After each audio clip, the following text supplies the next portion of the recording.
The news starts now. AM 1240 and 95.3 FM. WJON. Good morning. I'm Jim Maurice. It's 9:05 and we're at 68 right now. Your WJON weather eye forecast coming up in a few minutes after the news. News this hour brought to you by Zablocki Roofing. Central Minnesota got some heavy rain overnight. The National Weather Service says St. Cloud officially had 1.75 inches of rain from yesterday afternoon through early this morning. We're now more than 5 inches above normal for precipitation since the first of the year. A portion of Kandiyohi County was in a flood warning because of excessive rainfall. Communities like Wilmer, New London, Spicer had possibly some flooding overnight. Another round of strong to severe thunderstorms with heavy rain possible tomorrow afternoon.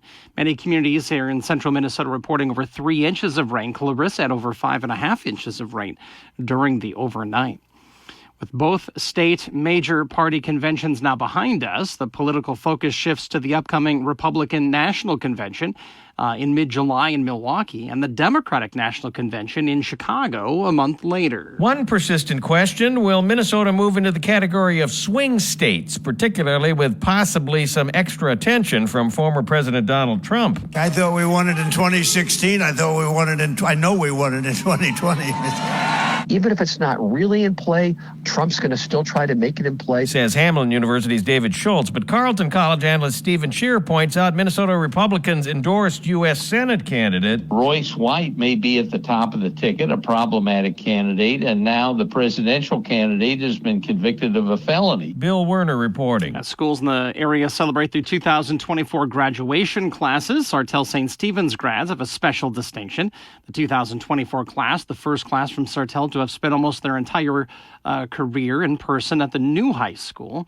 Assistant Principal Nick Peterson says, well, the class of 2024 did some hybrid learning. Most of the year they were in the building, and the students realized the uniqueness of their time in school. If you ask them to think back to their 9th and 10th grade year, they may remember that, it was some unique times, and they persevered, and now are achieving what we all want, and that's the graduation on Saturday. And Peterson says they had about 300 kids graduate this year.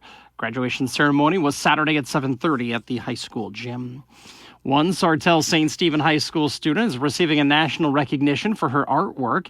Senior Lydia Holmgren took first place for Minnesota for Wildlife Forever's Art of Conservation's Fish Art Contest for her painting of a sunfish. And her drawing of her great-grandmother recently won the Congressional Art of Competition for District 6.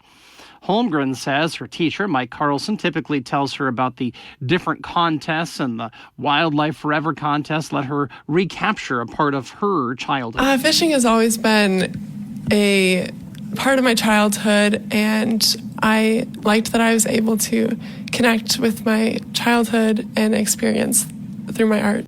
Carlson says Holmgren has always excelled with her art. She stood out right away, and she took several classes, also drawing with Mrs. Phillips and Rickert, probably. Yep, so she's benefited from a number of different teachers. Her drawings are also award-winning. Her painting is amazing.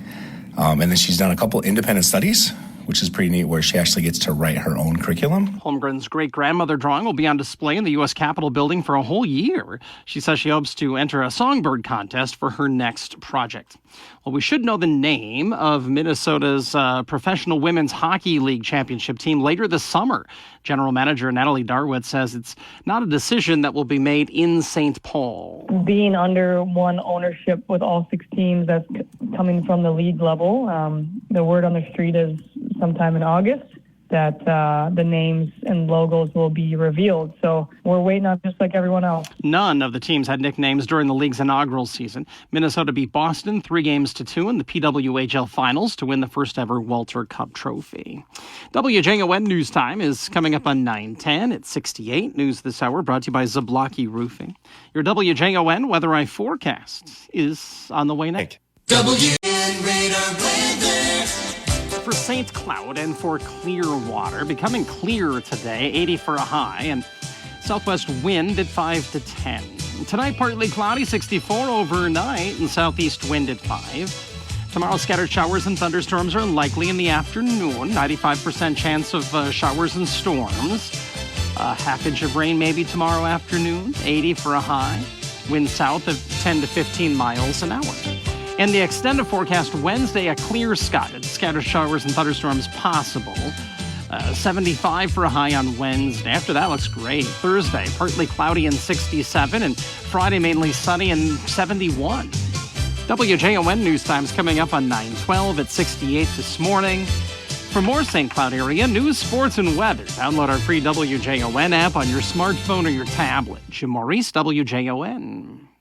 All right, Jim, what's coming up in the News at Noon program today? We'll hear from our political analyst, Blois Olson. He'll be on the air with me at 12:20 today. And then we'll run my full interview I did with Linda Allen, the executive director of Quiet Oaks Hospice House, talking about the Dancing with Our Stars campaign and other things that are happening at Quiet Oaks. We'll have that full conversation coming up at 12:40 today. Okay, how about 9:30? Large rubber duck coming to Princeton. We'll tell you about that at the bottom of the hour. All right, Jim, thank you. It's 9:12. Coming up next on WJON, Health.